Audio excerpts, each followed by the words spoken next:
Childs, head trainer, and Derek Chisora, and former pro fighter. You right there, Don? How are we today? I'm very well, thank you. And how are you? Yeah, not too bad, Don. Good to have you on the line. Basically, Don, just for the fight fans, would you be able to tell us a little bit of your background when you were a fighter?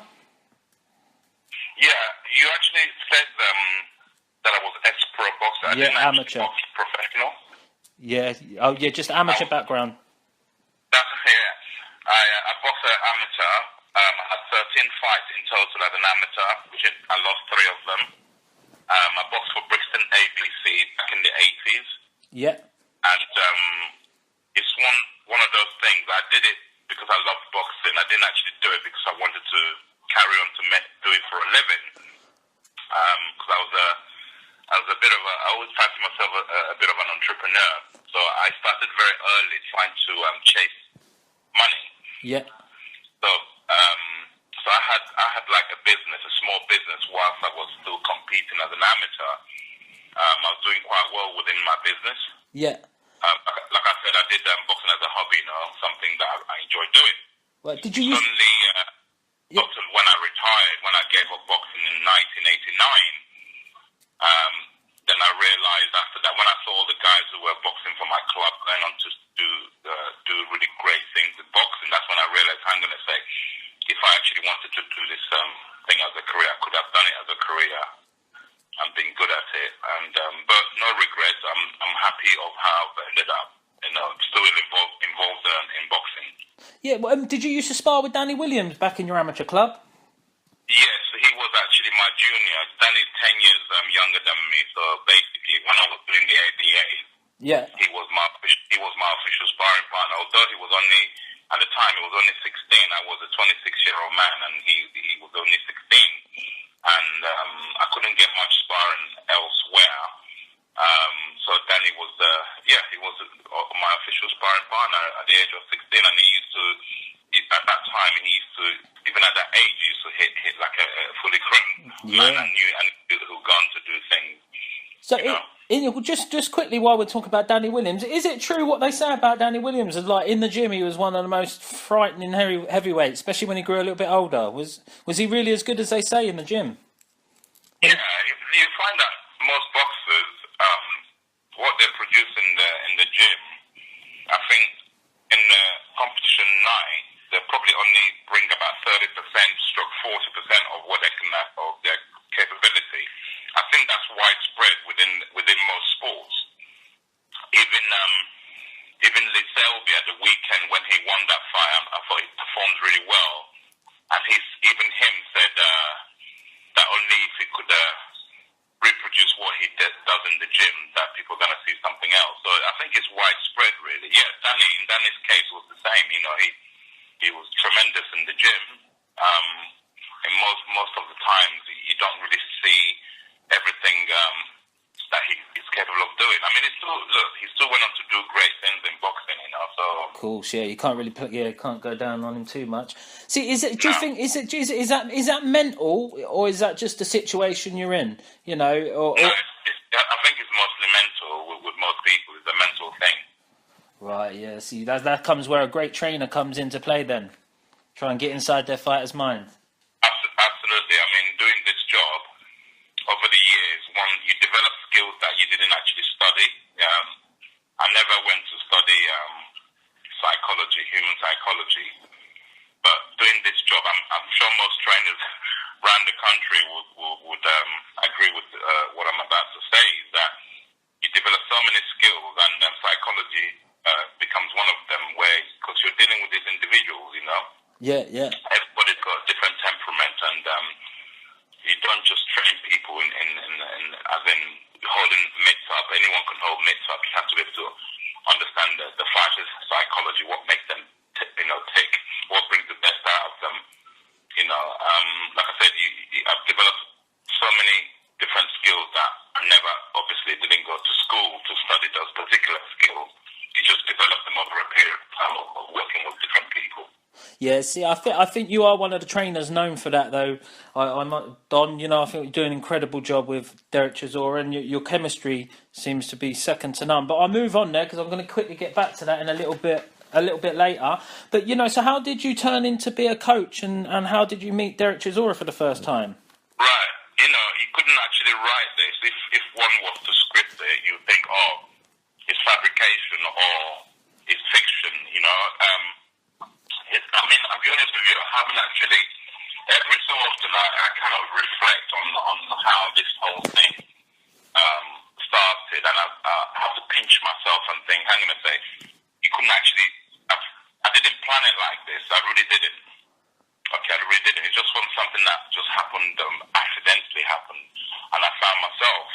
Yes, I wanted to be a boxing trainer when I realized I couldn't compete anymore as a fighter, and I thought, what should I do? Because I really love boxing. I still wanted to be involved with boxing, so I thought, let me try and try my hand at coaching. Right? How do you become a coach? There are no academies that I know of that you can actually go and get badged up and trained up to become a coach, which is something I'm actually now I'm trying to work on opening such a thing, an academy where I get so many requests online, people asking me exactly the question you asked me, how did you get into coaching, how did you become, I get so many requests online of young men who want to, they love boxing enthusiasts, they want to get into the coaching side of things, and there isn't anything in place where people can actually go and get badged up. You can get badged up like a professional boxing coach, like myself and other coaches in this country, but there isn't any formal training or any formal academy you can go and acquaint yourself with to actually gain a badge to say that you're a fully qualified coach. Yeah, like with football and soccer, I have to say, like they have their coaching badges and all that. Exactly. I think Don, they're saying Big Daddy. I think you touch on a great point. I'm sure I'm not the only one thinking this. It's something, obviously, the British Boxing Board of Control are doing a fantastic job in what they do. I think whoever does it should. Myself, when I've written the module, I've written the syllabus. It's a question of doing it. The board has to recognise it. Yeah. I don't think it's something that should be done. It can be independent, but in affiliation with the British Boxing Board of Control. Yeah. That makes perfect sense. I'm in the process of submitting my plan to the board to develop this academy where people, because I get so many requests, people wanted to and asking how did you become a coach, and I said I did it myself. Going back to what you asked me, like I said, when I realized that my days of fighting were over, but I still was really passionate about the boxing. So I decided I wanted to find a little space, develop a gym, a boxing gym. Yeah. And in fact, I've got a son. My son is now 22 years old. When my son was 12 years old, I thought, I'm going to build this gym and I'd like him to box, and I would like him to bring him through and him end up at the 2012 Olympics. Wow. That was my plan. That's really why I built the gym in the first place. Yeah. To train my son, and the way faith has it, I built the gym. Yeah. And shortly, in fact, I hadn't built the gym. I'd only just acquired the premises, and then one afternoon I was going to Ladbroke Grove in London, and I went to get some petrol from a petrol station, and then a friend of mine was with a colleague of mine. He started talking to a chap in the petrol station while I was putting petrol in my car. And then I could hear the conversation, but I didn't actually. I just looked up and saw he was talking to this big black guy, which we now know as Derek Chisora. My friend asked him, "Oh, do you box?" Because he was wearing an amateur boxing club where he used to box for Finchley Amateur Boxing Club. It was during the summer, so he had the T-shirt on that said Finchley Amateur Boxing Club. So my friend asked him, "Do you box?" He said, "Yeah." And my friend said to me, "If you want to learn boxing properly, you need to go and see that man over there. That man over there being me." Wow. So when I went to pay for my petrol, I saw Derek, and I said, "You heard what my friend said. If you want to learn boxing properly, you need to see me." Derek said to me, "Are you a coach?" I said, "Well, yeah." my gym is just down the road. I haven't actually opened them. I'm in process of building and putting it together. I gave him my number. I said, give me a call. And which he did.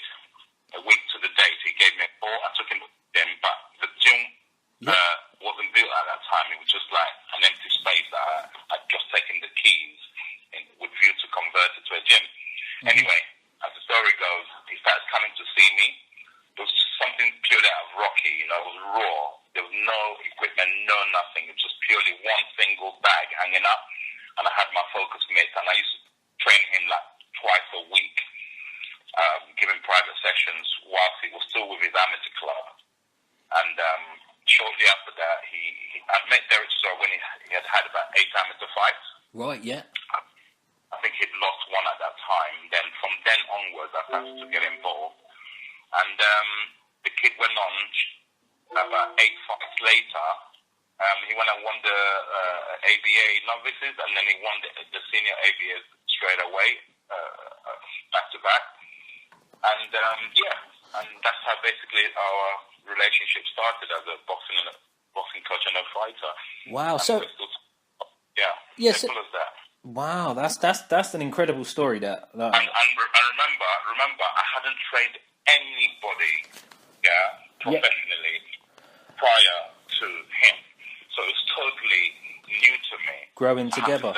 I had to learn everything. I did. When I look back at it now, thinking, oh my God, yes, I was competent on the focus mitt. I've always been competent on the focus mitt, holding the pads. But there were so many other areas, aspects of training a fighter that I didn't know. Obviously, when I look back, thinking, how the hell did I get away with it? How did I do it? How did we do it? It's quite scary. When you're just doing something without actually knowing fully. Yeah. The other side of it. So it's when I look back at it now, it's quite frightening, that we pulled it off. Well, to be fair, it sounds like a great story. You two grow together, and I think that tells within your relationship now. Yeah, really. I think that's what you see, or that's what people might pick up. That togetherness. Well, listen, it's a very volatile relationship, me and Derek, because he's a very stubborn man. So am I. Mm-hmm. And two leaders. I'm a leader, he's a leader, so we always clash because of that reason. The passion is there, and but the bottom line, he knows I'm the best thing for him, and I know he's the best fighter I could find, on this planet. I've always said it's quite consistent within my various interviews that I give to the various networks. Yeah, it's very consistent.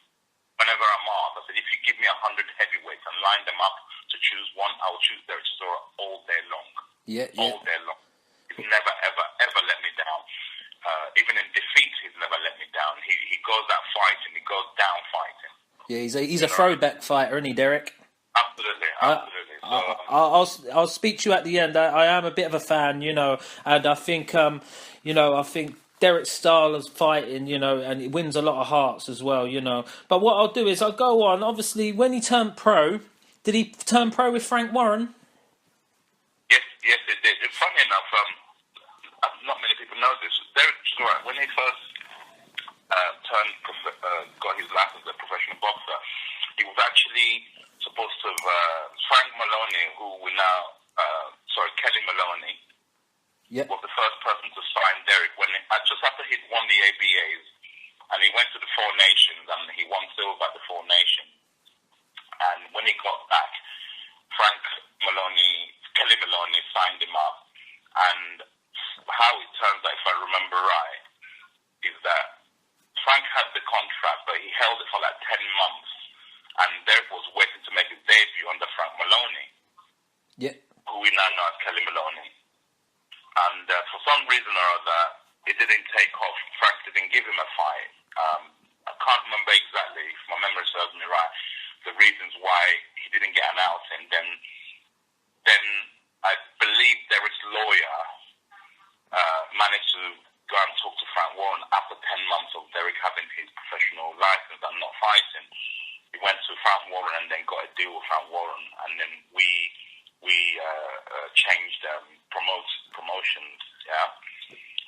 So Derek had he'd had his first professional fight under the Frank Warren banner, and we're still with Frank Warren because Frank has done a tremendous job Well, that's the thing. You can tell that like Derek's obviously a very loyal guy to Frank. And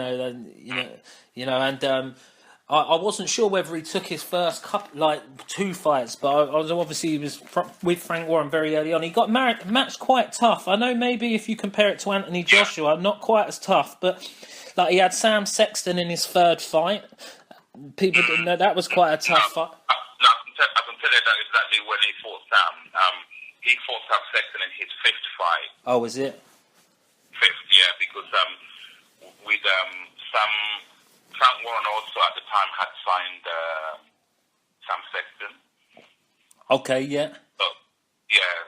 Oh, he's in his fifth. Sorry, I do apologise, Don. No, it's all right. Sam, it's the same stable. Sam was signed to Frank Warren, and also Derek was signed to Frank Warren. So what the promoter did, I believe, now I understand the logic behind it.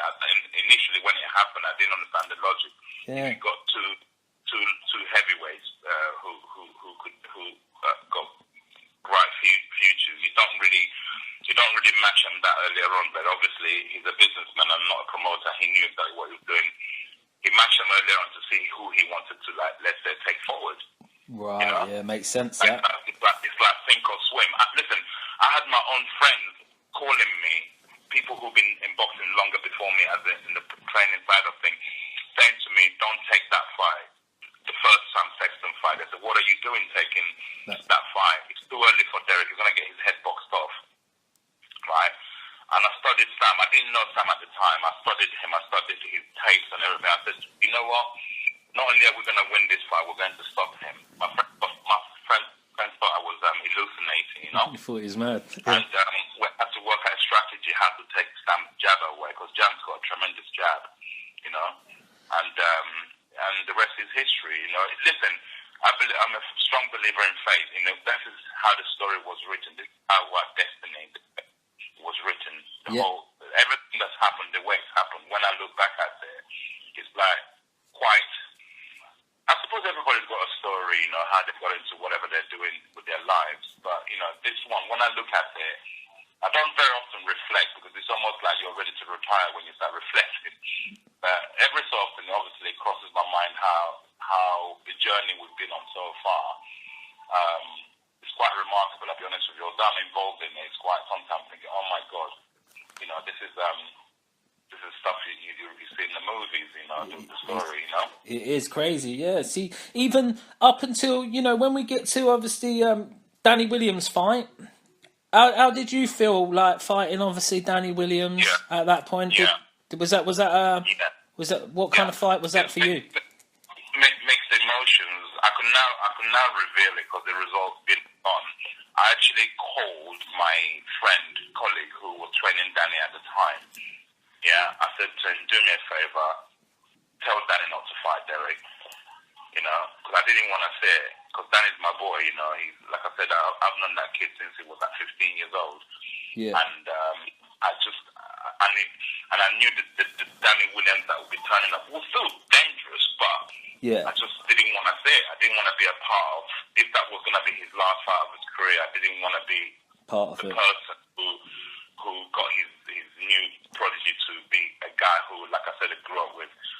Oh yeah, Danny Williams was still a tough fight then for Derek, but he wasn't, obviously, was a little bit out of his prime, but he was still still a tough fight for Derek. But Danny Williams, with the experience. Remember, he's got the experience and he's a tough guy. Yeah.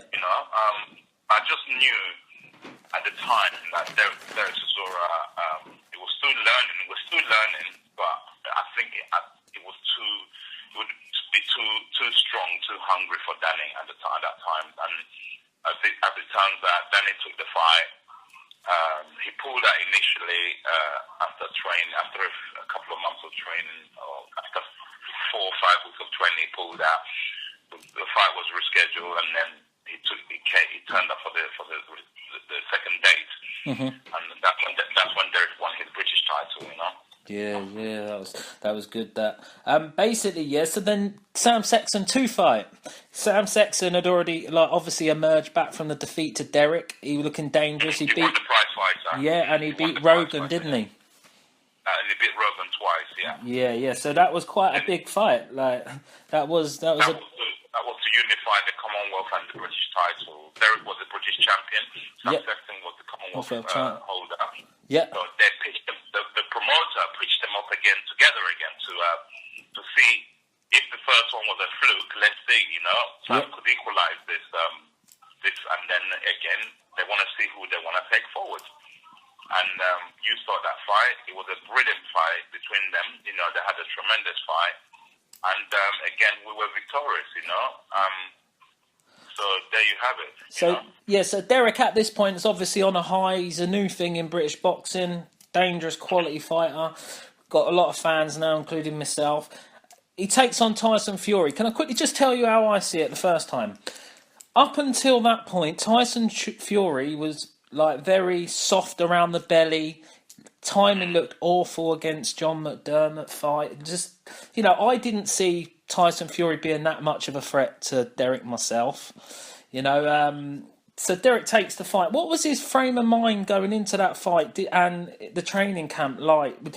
To come in that overweight, did he feel like maybe some of the fans thought at that time, that Tyson Fury wasn't that much of a risk to him? No. Basically, what happened, I was involved in it, so my memory is very, very fresh in regards to what happened in that period. In boxing, generally, not just to us, it's about catching people. You could either catch people at the right time or at the wrong time. Mm-hmm. In Tyson Fury's case, he caught Derek Chisora at the worst time for Derek Chisora and the right time for Tyson Fury. Yeah? Yeah, right. Basically, we were coming off the back of 2 cancellations from Vladimir Klitschko. Mm-hmm. Yeah? After Derek had beaten Sam Sexton in Birmingham, the German promoters saw the performance. They saw that Derek was a character. Yeah? Yeah. And they said to Frank Warren, who is that guy? We like him. He's got charisma. He's marketable. We want to pitch him up against the world champion, Vladimir Klitschko. Because at that time, Klitschko's were just beating everybody, which they're still doing so now. Yeah. And they were just that the fights were boring. Yeah. Which they still are. They wanted somebody to bring a little bit of something else to the table, a bit of a rebel. Someone who brings something different. Sorry, Don. While we're just talking about Vlad, can you just let the American audience know? Just refresh their memories. Because there's some debate sometimes about like what kind of some UK fighters are they prepared to take the big fights and that. Will you let them know about how close to the fight it was when Vlad pulled out on one of the occasions? And would you be able to do that? Of course, yeah. Basically, like I said, that world title fight came on Derek's 15th fight. Derek, up to Sam Sexton, the second Sam Sexton fight, Derek had 14 fights. So, for his 15th fight, he was fighting for a world title. People thought we were mad. People were calling me up, saying, what are you doing? You're going to get killed. You're going to do this. I said, look, just tune in and watch my boy become a heavyweight champion of the world. Please, make sure you tune in. All right? We looked at it, again, like you do, examined every potential danger that we could be putting our fighter into, Derek Chisora. We examined everything, looked at the positives, looked at the negatives, we weighed up everything. Obviously, the most important, ask the fighter, do you want to have this fight? Yeah? Can we win this fight? We weighed up everything, and the answer was yes, we're going to take this fight, we're going to take it to win it. Every fight we've been in, we've gone in to win it, right? Yep. So, we've now gone to Scotland, a place called Fort Williams, and we lived in the bottom of Ben Nevis, the mountain, yeah? Yep. And it's straight out of a movie. When we met our movie, the Chisora story, you'll love it there because it's all real, it's all true what happened. We lived in the bottom of Ben Nevis, it was the middle of winter, snow, and pure out of rocket, this story. Anyway, we prepared, we trained in Scotland, we lived in Scotland for about, I believe we were there for about 6 to 7 weeks. Training, we had all the sparring partners, we had David Price come up to us, he helped us out a lot in sparring back then. We had wanted. He was only a little young man then. He came up there just to do a few rounds with them. We had quite a few people coming up to Scotland. Fort Williams, which is really, really top end of Scotland, right? Anyway, we prepared, and then we came back to London, and then flew to Germany for the fight. A place called Mannheim in Germany. Yeah. Now we'd gone to Germany on a week before the fight to do all the promotions that you need to do prior to the fight. Anyway, we had a press conference in Germany. We had a public workout, okay, at the Mercedes office in Mannheim. This is the first time that Emmanuel Stewart, the great late Emmanuel Stewart, came in contact with myself and the fighter Derek Chisora. Yeah. He'd never seen Derek in real life, because what it is, they said, this guy is just a novice, a guy, he's no threat whatsoever. Yeah. So we're just gonna turn up and walk over him and win. When we did the public workout, okay, me as a coach being naive, because I've never done a public workout before in my life. Yeah. First public workout I do is in front of the world media. All right, how nerve-wracking is that? Yeah. Yeah. Derek Chisora has never done a public workout. Yeah, first public workout he does is for a world title. We've never done it before, so you can imagine the amount of nerves, in the camp. But we never showed it. Yeah. Okay. We went there, and I said to Derek, you know what? We've never done one before. I'm not sure what they're going to expect. We just do our thing, but I'm not going to do it for long. Let's do 2 minutes instead of 3 minutes of a pad work session. Oh, you showed them. You showed them too much. Yeah. So whatever we do is going to have to be explosive. Fine. Anyway, we get in there. We do our 2-minute workout. They wanted us to go first, which is on my friend who came with us. He's more experienced than me as a coach. He said, you know what?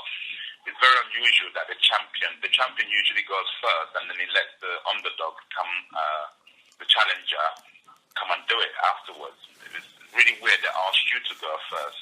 So anyway, we did it first. I thought, you know what? That's what we can do. Let me sit down and learn from the champions, from the people who I look up to see how it's done, the public workout. So when they got into the ring and did their one, I thought, hang on a second, surely they're going to do some more. No, that was it. They didn't really have a game. Our game was far more superior than their game, right?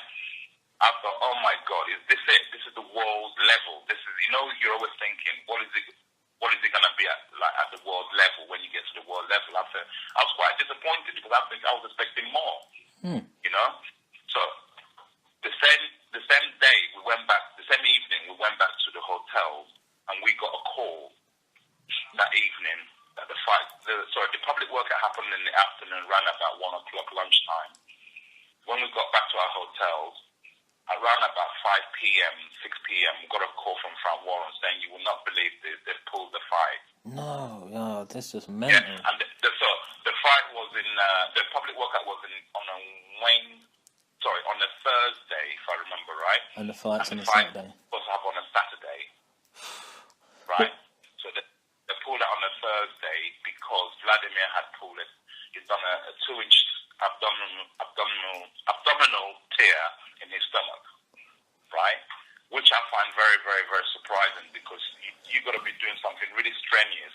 Yeah, he didn't do it at the public workout. Apparently, he did it in the hotel room.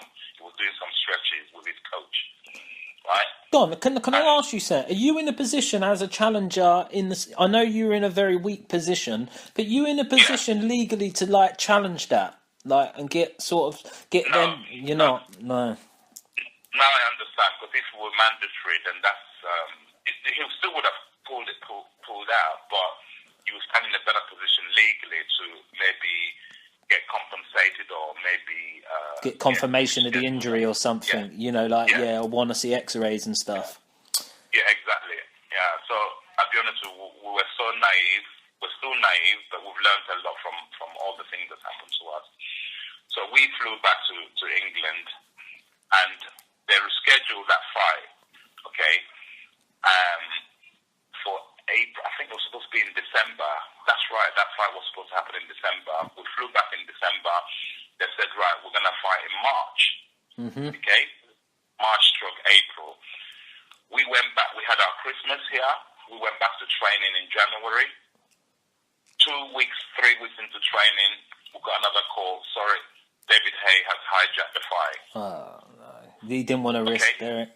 Right, he didn't want to. Okay, there's a lot of reasons. There's more money in David Haye. There was not much money in Derek Chisora, because Derek Chisora at that time, again, he was a guy who only had 14 fights.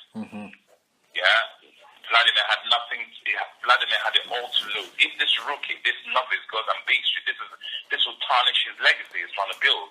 See, while we're on it, do you think Vlad was an easier target than Vitali at that point, don't you? Do you reckon that? Yes, most definitely, because it turns out they'd only trained 6 weeks for us.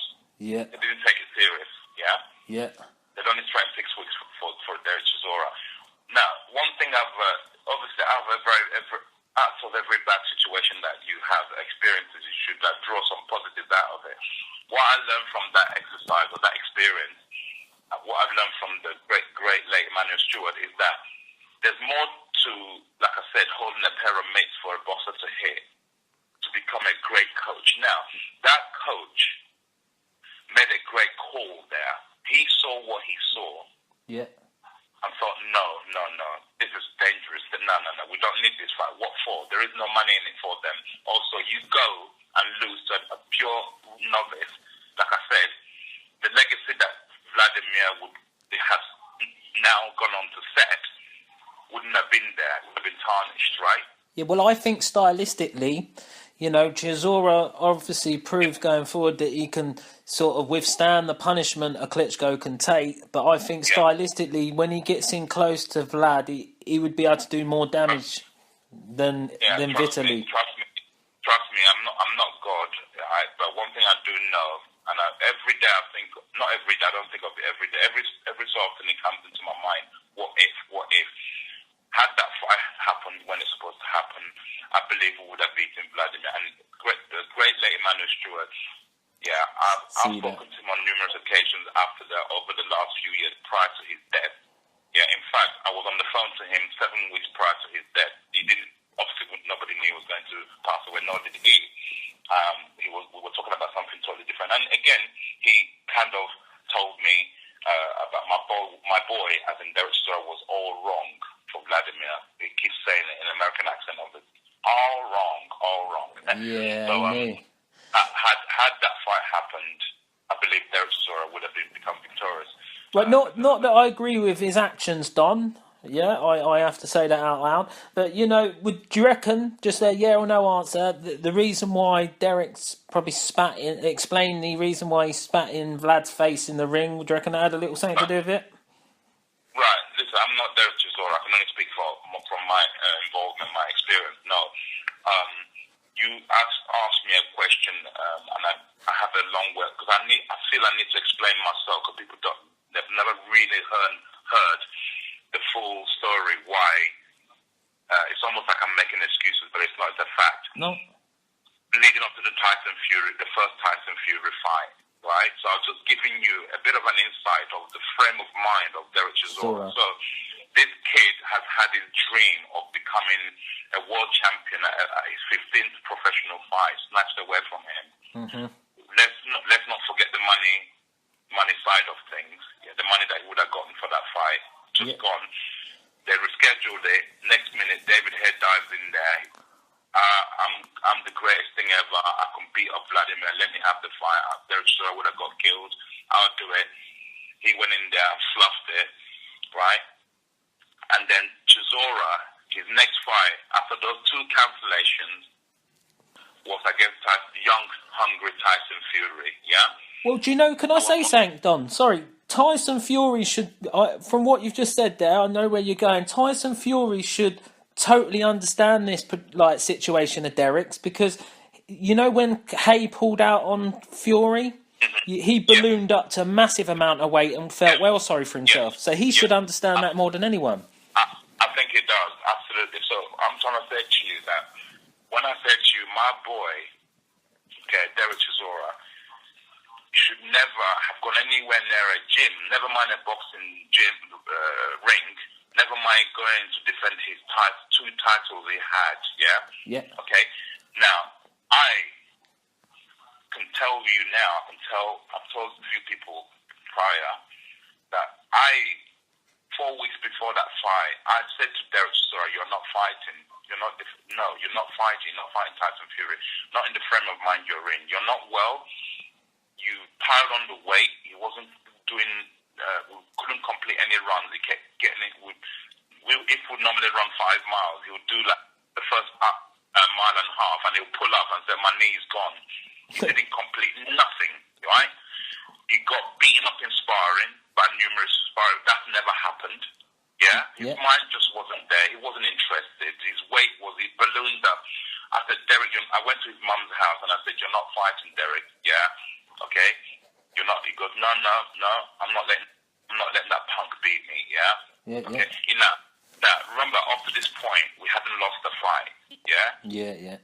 Even myself, although I said he shouldn't fight, because we had never lost the fight, even me, I fell into it. You know what? Because once you're unbeaten in life, you feel you're invincible. You can't be beaten. That's the mentality. Yeah. But okay. So I messed up by allowing it to happen. I should have stood stronger and said, no way, you are not. I'm not going to do your corner. Yeah.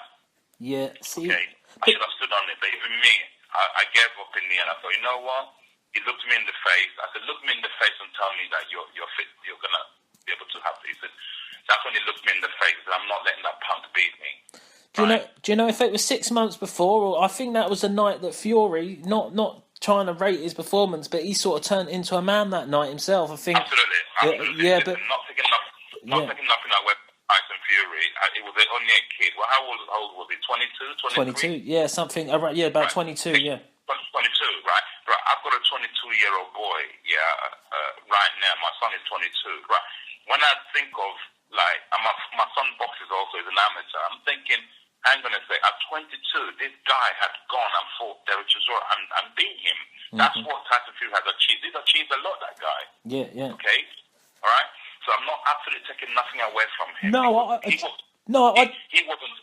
wasn't to know that we're not going to turn up in the best shape that we're going to turn up in. Yeah. Of course. Okay. To be fair, Don, he got himself in the most tremendous shape he could get into Tyson Fury. Yeah. And we turned up in the worst possible shape we could turn up in. And the mind's frame as well. The rest is history, you know. Yeah, of course. What I'll do is I'll just quickly go through a few bits. Obviously, Hellenius, after that, got Derek a lot of credibility. You know, he got robbed in that fight, clearly, over in Finland for the European title. Yeah, that was clear as day. You know, and then obviously the Vitali Klitschko fight, you know, at least that performance got him a crack at Vitali. You know, in that fight, obviously was proud. I, as a UK fight fan, very, very proud of Derek Chisora that night. Before we get to after, how did you feel what did you think of his performance that night? Did you think he was the best Derek Chisora could be? What, against Vitali? Yeah, Vitali. Do you think? Well, considering the kid, the lack of experience, the lack of experience.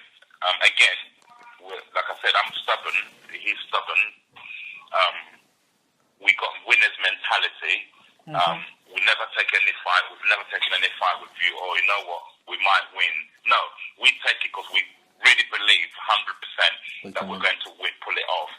Yeah, otherwise, we wouldn't get on that plane. We wouldn't train and waste everybody's time, including our own time. Yeah. We went to Germany with view that we've got what it takes to beat this guy. And again, you can rehearse as much as you want. As a coach, I studied Vitali till I couldn't study him anymore. Yeah. One thing, the miscalculation I did during studying is that I've never seen the Klitschkos backed up. Yeah. Okay. I've seen them take 2 steps back and then always come back and put their opponent on their back foot. Right. Yeah. So I said to Derek, if we can manage to put this guy on his back foot and keep him there, we'll win the fight. I didn't believe that Vitali would had the ability, because I've never seen it, to box on the back foot for the duration of the whole fight, which he did. He did it well. Yeah. He moved really well. From inexperience from my fighter, he didn't set the traps that we intended on setting for Vitali. If he's moving, you got to cut him off, cut the ring off, and then put pressure on him earlier. Basically, Derek started applying the pressure he should have applied from round 1. He started applying it from round 6. It was too late. We ran out of time. Hence why at the very, very last round, Vitali was absolutely gasping for air, right? Had we applied that pressure from round 1, cutting off the ring, okay, that he would have started feeling the pace from round about 6-7 round Vitali, and then we would have had him out of that. I promise you. So some of the game plan, I got caught out as a coach because I didn't calculate that this guy could move that well on his back foot. Yeah. Okay. Secondly, my fighter got it wrong because he didn't cut the ring off. Yeah. So collectively, those are the errors that cost us the fight, the inexperience. Yeah, he should have probably gone from, obviously, Derek needed a couple of rounds to try and feel out the power, because obviously the power was a factor, you know. Because, you know, one thing about Derek, you know, many guys have been in there, especially with Vitali, and they've come out busted up, you know, seriously damaged. Absolutely. Derek was, if I had to bet on someone, round after round, fight till you can't fight no more, Derek would have won that fight.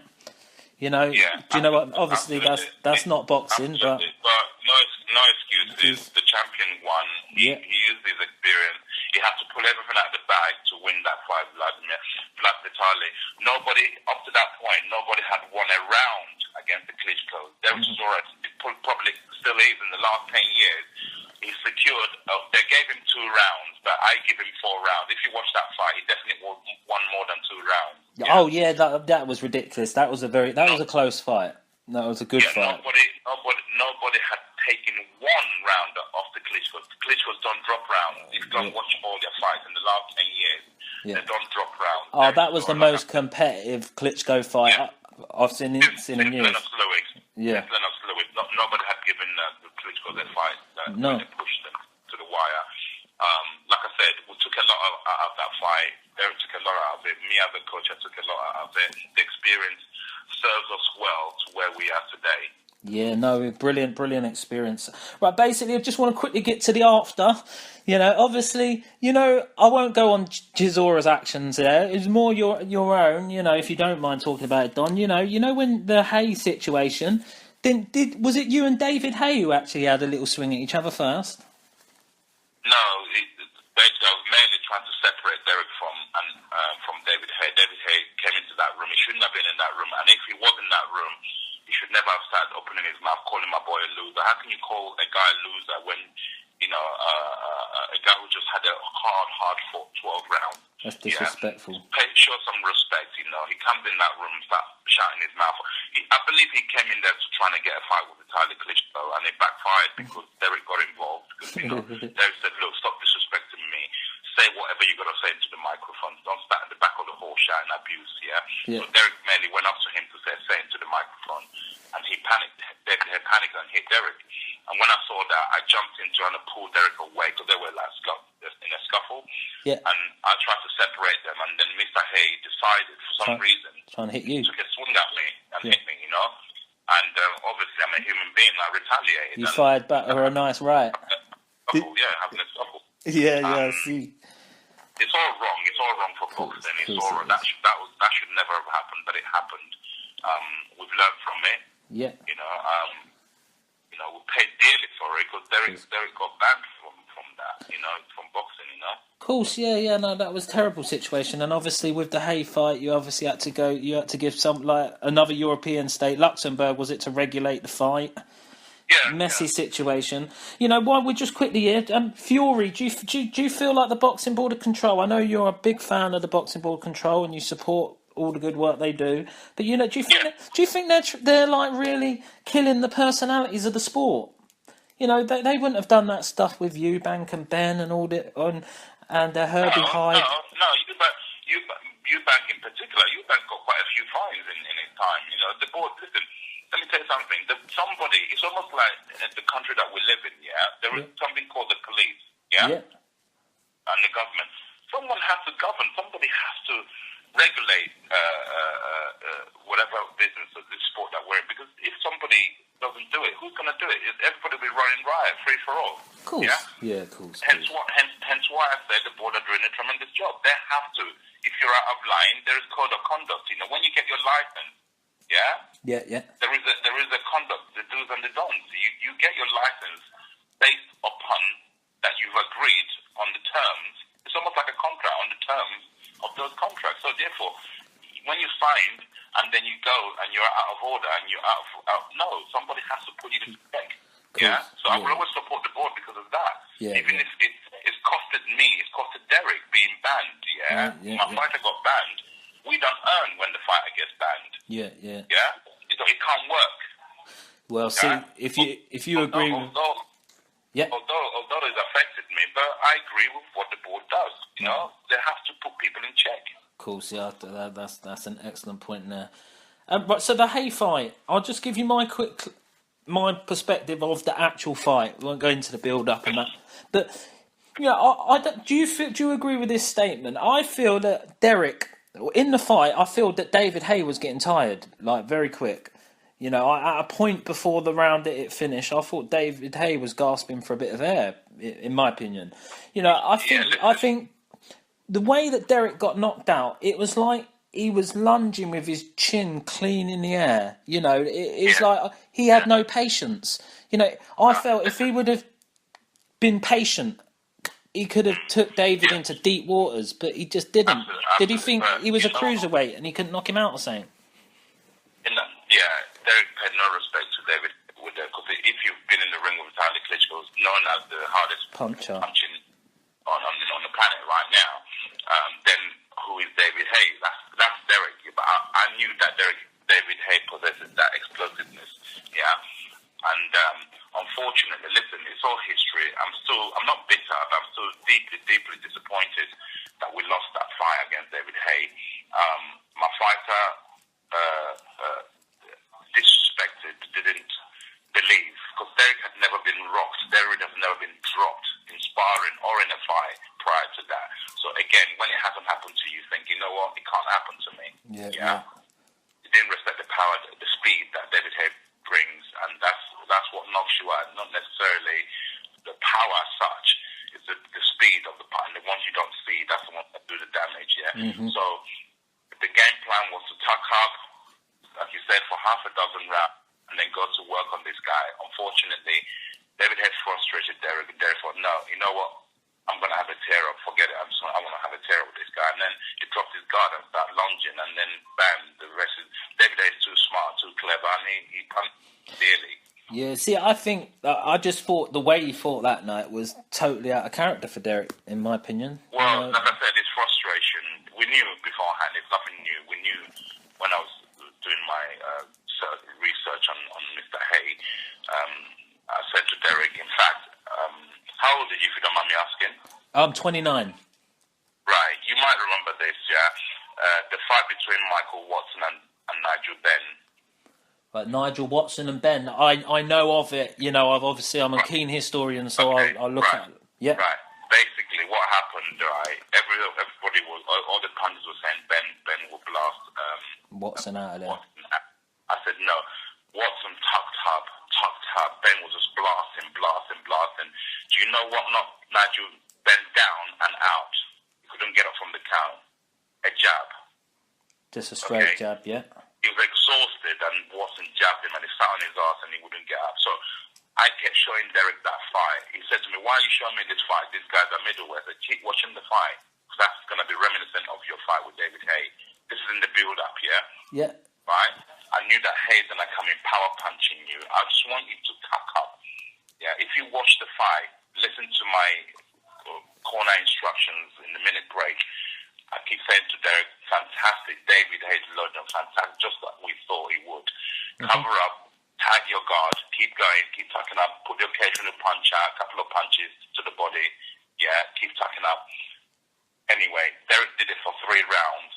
in round 4, he had a little go of having a gunsling with David Haye, that letting his hands go. I said, no, don't do that. It's too premature. And then in the 5th round, he went for it again. Frustration. David Haye's frustrating him. And he, again, totally out of character, threw something that wasn't even a punch. It was like a claw. He clawed in the air. And then David Haye bang. It was in. We let him in. Bang. It was in. You know, and David knows it. No, listen, not taking nothing away from the guy. No, the guy, he won the fight. He won it in spectacular fashion. If that was my fight that did that, I would be like, whoa, fantastic, you know. So I'm saying, well done to David Haye, and I hope, and I'm so glad he came back. He's making a comeback because he's good for boxing, and I believe after we avenged the loss to Tyson Fury, I believe that's another fight down the road for Derek Chisora to avenge that defeat. Yeah, that'd be a great fight. I'd like to see that again. Right, so obviously we'll just go on to just quickly get towards the Fury 2 fight. Malik Scott, you know, that was a great victory. You know, did you punch resistance of Malik Scott? What did you think of that, Don? What the Malik Scott fight? Yeah. See, obviously he was very highly talented. I didn't actually fancy that fight. I'll be honest with you. Yeah. When it was presented to us, my great late friend Dean Powell. He called me up. He said, "Yeah, we've got an opponent. It's an American." I said, "Who is it?" He said, "Malik Scott." I'd heard of the name, but I didn't know much about him. And then I said, "Okay, I'll let you know, Dean." And I got off the phone. I went on the internet, searched it. I called Dean back. I said, "Dean, what you guys planning?" He said, "What do you mean?" I said, "Come on, man." I said, "That guy will box Derek's head off. I don't want that fight. Find me someone else." He said, "No, that's it. There is no one else that's credible at this point in time in Derek's career." Yeah. I said, "But listen, you know, that guy is all wrong for us because he's quite a skillful boxer." Yeah. I said, "This is all wrong for my boy. Get me someone else." Anyway, cut long story short, eventually Frank got involved. They convinced us why we should have that fight. Of course, it's a big gamble, but then again, we went away, examined it more and more and more. I said to Derek, "You know what? I hate putting you under pressure. We're going to have to knock this guy out to win because you're not going to go on points with this guy. You will lose the fight." Yeah. And believe me, that's the first fight my boy's gone into where he's been under instructions to go and stop the guy. Yeah, just go knock him out. Yeah, because if that fight goes points, 10 rounds, we will lose on points. He's a great boxer, yeah. Malik Scott is a smooth operator. He boxes like a middleweight, got the floor of a middleweight. Speed, yeah. And, you know, so again, my friends were calling me saying, "Don't do it. Don't take that fight." I said, "I didn't take this fight. I didn't want the fight. But you know what? Taking it, we're going to stop him." And look at that. We called it right. Sometimes you get it right, you know. Yeah, of course. Yeah, I think that was a great victory for Derek, though. It really did, because that was a real credible victory, that, and got him back into winning ways in good fashion. You know, basically... So basically, Derek was one of the most active top-class heavyweights last year. Was it 4 fights last year? Am I correct, yeah? That's right. Yeah, 2013. So he's had 1 this year. You know, we would have already liked to add another one. First training camp, obviously, for the Fury fight. He hurt his hand against Ustinov, yeah? Was it? Sorry, I missed that. Sorry, man. Was it in the first camp, in the first training camp for the Fury 2 fight? We'll split the camps up in 2. And basically, he hurt his hand in Ustinov, was it? Punching Ustinov's head? We had Ustinov and we had Marius Wack, yeah, quality heavyweight. So basically, Tyson Fury understandably went a bit mental about obviously Derek having to pull out for legitimate injury. The fuss he made of it, you know, and then Ustinov obviously stepping in to fight. Was Ustinov in good shape at that time? Tremendous shape. Right. I know. I fully understand the seriousness of his uncle Huey's like health problems and all that, but the fuss that Tyson Fury had made all that time was quite a lot of boxing fans, the mass of boxing fans actually couldn't understand. They had a hint of suspicion that, you know, Fury turned up to the weigh-in, see how good a shape Ustinov was in, and didn't want the fight. No, I have to disagree with that because I'm not a hypocrite, because, listen, Fury had been preparing for a 6'2" man in the name of David Chisora, Yeah. All of a sudden, remember, you've been training for 15 weeks for that. So everything you've done up to that point is geared up towards fighting a guy, a bobbing and weaving style type, Joe Ferry, the type of character. Yeah. Then in the last minute, it's like you're fighting a 6'8", 6'7", 6'8" guy who weighs 21 stone. I put him on the scale myself on one of the occasions. After training, he clocked 21 plus stones solid. Right? So when you look at that, then with the news of his uncle, Huey, who's now sadly no longer with us, great man, God rest his soul, so listen, man, now, he called it right, I wouldn't say, he ducked out, because no, he said, I believe him, he's a fighting man, I believe it was purely because two reasons. You haven't trained for this guy. Of course. You have to adjust overnight, You need to be in a good headspace for that, don't you? Yeah, then you get news that your uncle is like very, very ill on the deathbed. You can't, no. So I totally understand and respect them opting to, to please the fans. No disrespect to the fans. We need the fans. The fans are who makes it all. They're the ones who pay the money, and I respect that. Cool. Yeah, but sometimes you really have to check yourself first, which is what he did. He couldn't go in. Remember, his uncle is very, very ill. Then his other uncle, Peter, who trains him. Remember, that's Peter's brother. Yeah. Right. How would Peter, if I was in Peter's shoes, right, the feeling emotionally, Peter has to be together mentally and physically. Because if they went ahead and had that fight, Peter wasn't 100% as a coach, his mind, because his brother is very ill, that's going to affect the fighter. Of course, it's just a dangerous situation all round. God forbid for them, they go ahead and lose that fight to use last minute replacement. They think, damn, why did we do that? That was stupid. So you know what? No. I believe they did the right thing. Right. I know the fans were disappointed. I was disappointed because I thought, you know what? We pulled that through injury. At least the fans are going to get to see a great fight between two big men. Cool. And it didn't happen. I was disappointed. But you know what? It's what it is, isn't it? Life goes on, and look at it. The fight's been rescheduled, and the crowd are going to get what they originally wanted, which is their Chisora and Tyson Fury. I cannot wait, So just quickly, in this camp, who's he sparring, and what kind of weights are he going to weigh in at? I can't tell you that. We're sparring who we're sparring, and the weight, everybody knows what weight they're...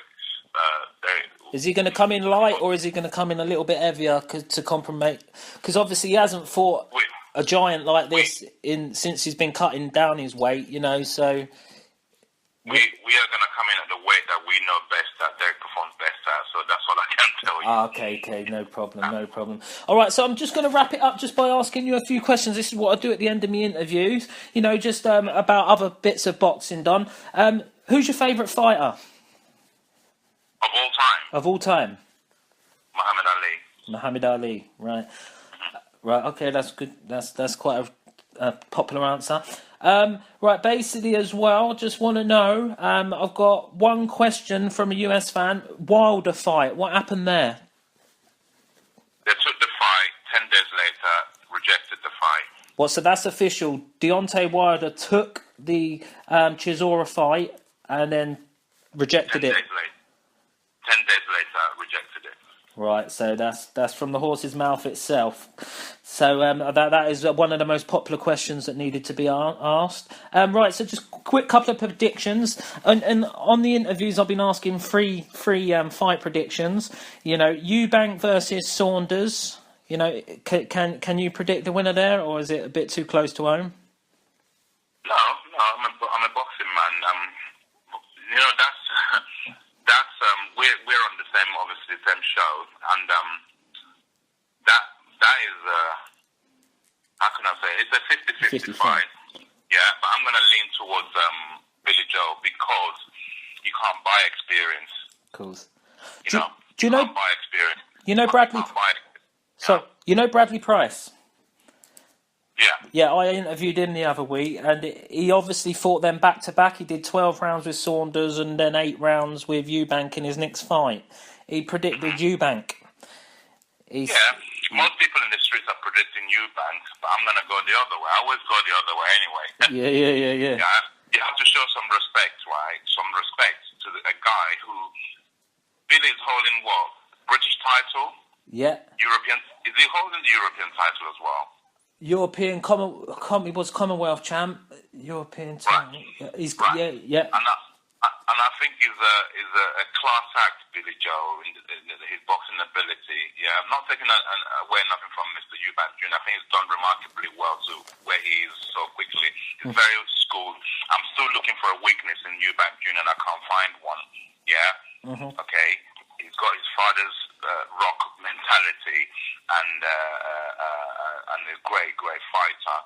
Technically immaculate. Yeah. But like I said, I'm gonna lean towards Billy Joe because you can't buy experience. Yeah. Nobody has handed it on the plate to Billy Joe. He's earned it. Yeah. And I think he wins. I really think he wins. Right. Okay. Yeah. That's your prediction there. Obviously, this is a given for you, but I asked everybody this one up. Fury Chisora. Who wins that one? Yeah, we win the fight. How do you win the fight then? Again, right? The European, my guy, Derek is the current European champion, right? With also 2 other belts, WBO and WBA, international, intercontinental belts, right? Again, we haven't been handed. We have to win those belts. Derek has to win those belts. What belts has Tyson Fury won since he beat Derek Chisora? None. He dropped every belt that he won from the Commonwealth and the British title. He was meant to Price. He opted not to defend them against David Price. He dropped them. Yeah. So he's not bringing any belts to the party. We are the champions. Yeah. And we're going to remain the champions. The same with Billy Joe Saunders. Billy Joe is the champion, and he will remain the champion. The same in our case. The same thing. We are the champions. We've earned it. We went and won those belts, not from one fight. Different fights he had to win those belts. Great points. Right, so this is the most popular question. The last question for you: Pacquiao versus Floyd Mayweather. Who wins the fight? Mayweather all day long. Mayweather had they met a few years ago. Mayweather when they meet now. Mayweather. I'll be honest with you. That fight doesn't carry the same weight it did. Had it happened a few years ago, it's been diluted because Pacquiao's gone and gotten himself beaten. Is it twice or once he got beaten? Yeah, he got he technically got beat twice, but Bradley was a bit of a gift. Not one of the worst decisions I've ever seen, but it was a bad decision to a favourite fighter. So therefore, nothing changes. Mayweather is just in a league of his own. He really is. Yeah. All right. He needs to he needs to make it have maybe 2 more fights. I'm sure that's what the plan is, and then retire because somebody will get to him soon. But I don't think he'll be Pacquiao. No. So this is another bit. I know you sort of answered, but even when Pacquiao was in his prime, 2008, 2009, you think it was a closer fight, or now he's declined a little? No. Same. Mayweather is too clever. Might be boring at times to watch, but it's too clever. Okay. Right. Well, thank you very much for that, Don. I'm just going to